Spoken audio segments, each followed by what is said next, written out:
All right, so this week in Pax Day, we had Patch Day, and this is the final minor major content release to come out for Verse 2 before the upcoming major content release in Pax Day's Verse 3. We do have patch notes to talk about. We're going to talk about all of that. We've also got some statistics on the market update as well. Some may be a little more surprising than others, but hello and welcome all of you amazingly professional consumers of Pax Day and Pax Day related content out there. I'm Altari, the professional gamer, and this is another episode of the Pax Friday Review, the show where we talk about all of the fun, interesting, new, and exciting information that has dropped for Pax Day over the last week. Like I mentioned, we got Patch Day this week. We're going to go through all of those patch notes and some statistics. I do think that there were a couple on there that were a little more surprising than not for me. So we will cover all of that as well. As always, please don't forget to hit that like button. It helps our channel out. Subscribe so you can be notified whenever we come out with new Pax Day or Pax Day related content, and share with any of your friends who might be interested in learning more or staying up to date with everything Pax Day. We'll go over to playpaxday.com now to start hitting those patch notes. All right, and here we are. Market Square Part 3. So for those of you who might just be tuning in, the Market Square update was Verse 2. It was the last major content update that we had for Pax Day. That came out around December of last year. This is the final minor content addition to Verse 2, the Market Square. And we had actually a couple of pretty cool features, a lot of quality of life stuff. We got also voice chat has now been added to the game. So we're going to touch on all of these patch notes. And then we also got some statistics, like I mentioned before. So first and foremost, markets you can now remotely look up within your own home valley. This might be extended past our home valleys in the future, but for this initial implementation, it's just the home valleys that you're in, whatever home valley that you're in, that is. And you'll be able to look them up. There's a bunch of different sorting features that you can now access. And you also added the ability to edit your own sale orders in those market stalls, adding filtering, adding new visual variant of the market stall. We got a nice Alchemist style edition there as well. And then added a limit to prices as well, implemented various bugs. Cool. That's all really good there. We also got the ability to the compass. Now, in my previous videos, I did say I practically begged for there to be an ability to turn the compass off.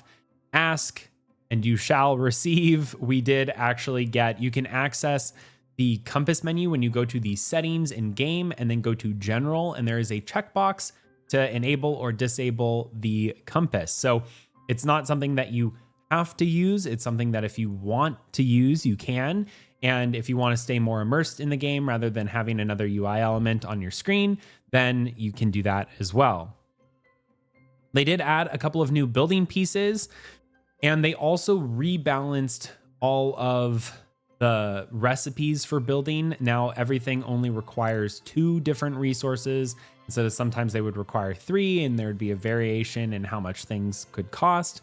Now there is a standardization across all of the different building materials for our buildings, where there is a consistent 2 different resources are required.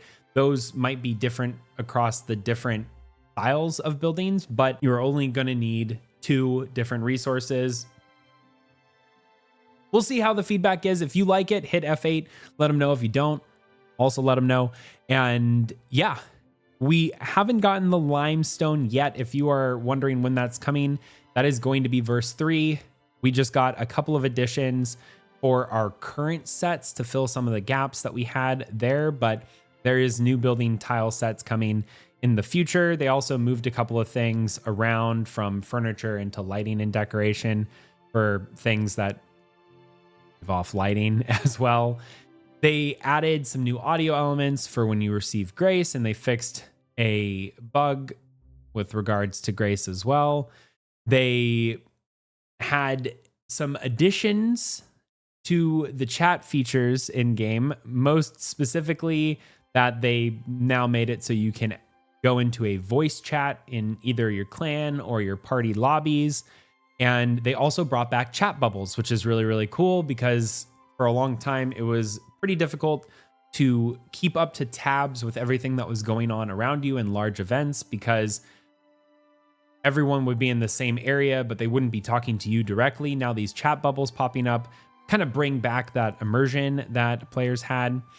In addition to that, they also added a couple of new emotes. We've got cheering, the ability to salute, we got dancing.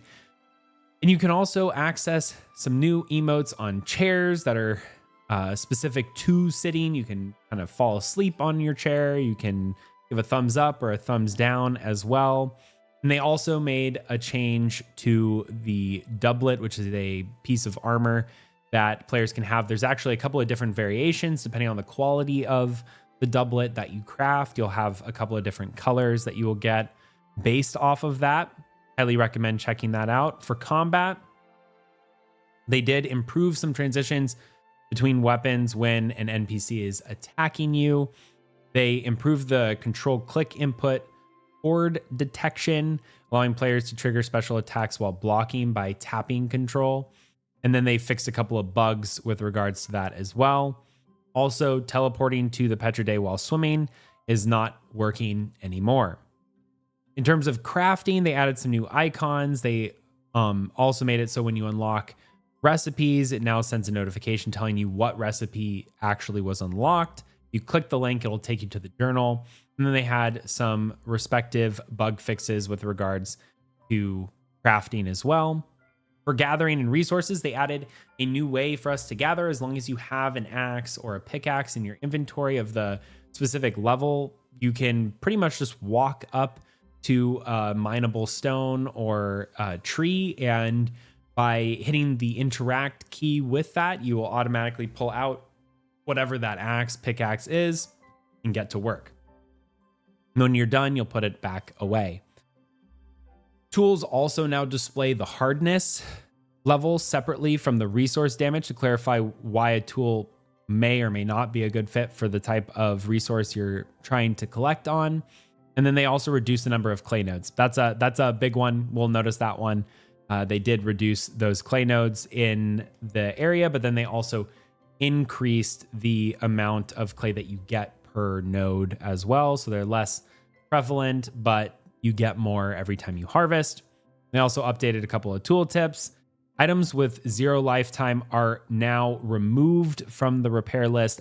Hopefully that does not mean they get removed from your inventory and deleted permanently, because I personally have been working on my own rust set. We are so dang close. The only thing left to break are the cape and the van braces. So hopefully they don't get in their minds that they can just delete these items either. But either way, yeah, when they're 0 lifetime, you will no longer be able to repair them. So why have them appear in the repair section?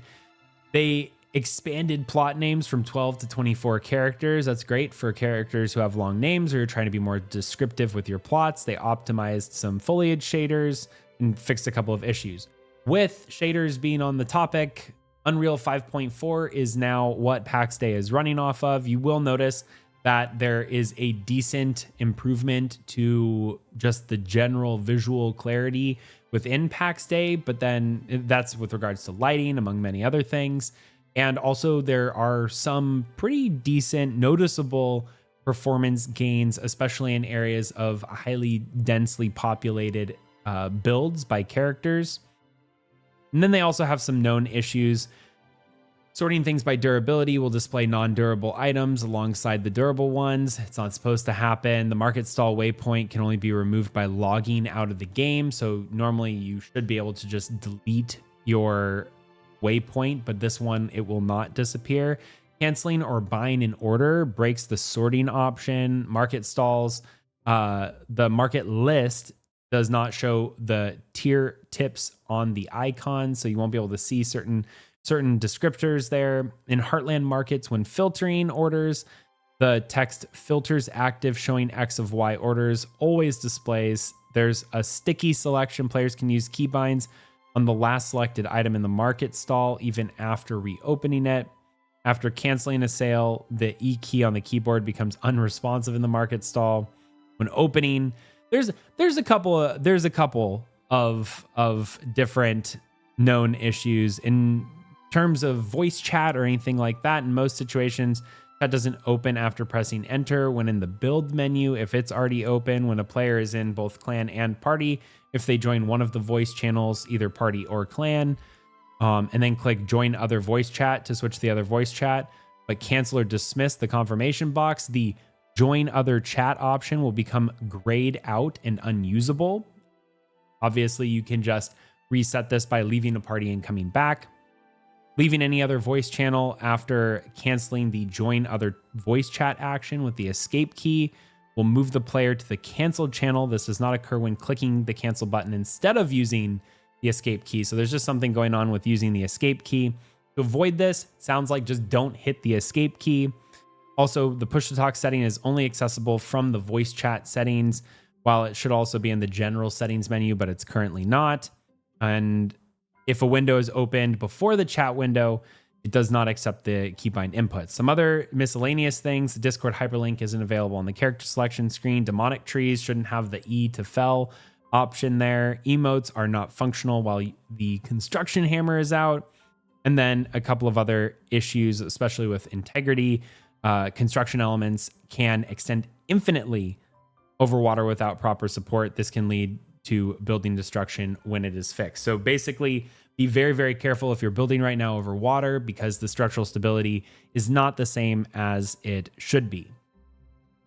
Those are the patch notes for this week. Hopefully you found that useful, but now we're going to go drop over and take a look at some of the statistics from verse 2, since we are now at the end. This is the final update for verse 2 before verse 3 comes out. So let's go take a look at those statistics, and I'll see you right back here. All right, and here we are at some statistics. Now, I do like numbers. Numbers are quite fun, and they do show a lot. There are a couple of interesting things here. First and foremost, there have been some items that have been sold for over 10,000 gold, and they are not what you would expect. Steel chopping axe being sold for over 10,000 gold. What I would imagine is a stack of boiled leather being sold for 13,000 gold. Now, if we did have to look at this, I would say that on a per unit cost, if this is true that it's a full stack of boiled leather that has been sold, would actually be the Royal Bastard Sword on a per unit basis is actually the highest. I also found it interesting that weak mead base, when you list it, literally no one is taking weak mead base off of the market. It does get bought every single time, or at least it has not been taken off of a market yet. Now, one of the statistics that I'm not sure about, the least expensive item here, just being online after the patch, if you go and look at all of the things that are being listed, there is a lot of stuff that is currently being listed at 1 gold per. There's just people trying to process something and sell stuff. I think pretty much every item in Pax Dei currently has probably been sold for 1 gold at one point. Now, one of the very interesting things here is the 214,000 items sold so far. And that's because if you look at it in relation to the 32.6 million gold that has been collected by players so far, those two numbers seem pretty far off, right? Because that's going to be around 7,000 gold per item exchanged, 700 gold per item exchanged. So that's a decent number of the average number of gold, and it doesn't really account for the least and the most expensive. I'd wonder what the median gold exchange rate has been, but makes you wonder where all of the gold is going, because 32 million is quite a large number. And I think we have our answer down here with the accumulated grace. So for all of you who are watching, maybe you haven't tuned in since the market stall update dropped. That's understandable. There hasn't been altogether too much new content other than the grace system to come out. And that's where I think most of the gold has been spent at, is the accumulated grace, or how much grace has been accumulated. That is because the market stalls update has only been available for about 2 months. If every single player who's playing the game logged in every day for the last 2 months, they would have approximately 100 grace that they have acquired in that way. So if we take the 12,257,680 grace that has been accumulated and then divided that just by the 600, assuming that everyone was logging in every single day, that would be 20,429 players logging in daily. Now, obviously that isn't the case, but then also you can take gold and exchange it for more grace. There is a economic number to do that with. I think for me personally, anything past 270 gold exchanged, and that gets you 60 grace, would be altogether too much. But what that means to me is there is a combination of, I would say, probably around 2,000 players worth of grace accumulated in here, and then the rest has been purchased. That means that there is a massive pool of gold that I think is still waiting around. Also, another fun fact, if you take your dial, your grace dial, and you dial it all the way to 100%, that is approximately almost all of the gold that has been accumulated by all players so far. Isn't that nuts? So anyways, those are all of the numbers that we have for this week. I'm very excited that we have this patch kind of underway, and we will be able to now start looking forward to verse 3 and all of the exciting updates with that. I do think we'll get it before the end of spring, or at the very latest, the beginning of summer. But this is the year that Pax Dei is releasing into the wilds. They have confirmed it multiple times now. So it does look like we are going to be getting a lot of features coming in the next couple of verses, starting with the verse 3 coming out most likely at the end of spring, if I had to guess. If you liked all of this, you like being kept up to date with everything Pax Dei, don't forget to hit a like, subscribe so you can be notified whenever we come out with new Pax Dei or Pax Dei related content, and share this video with any of your friends who might be interested in Pax Dei. Until the next video, I'm Altar, the Professional Gamer.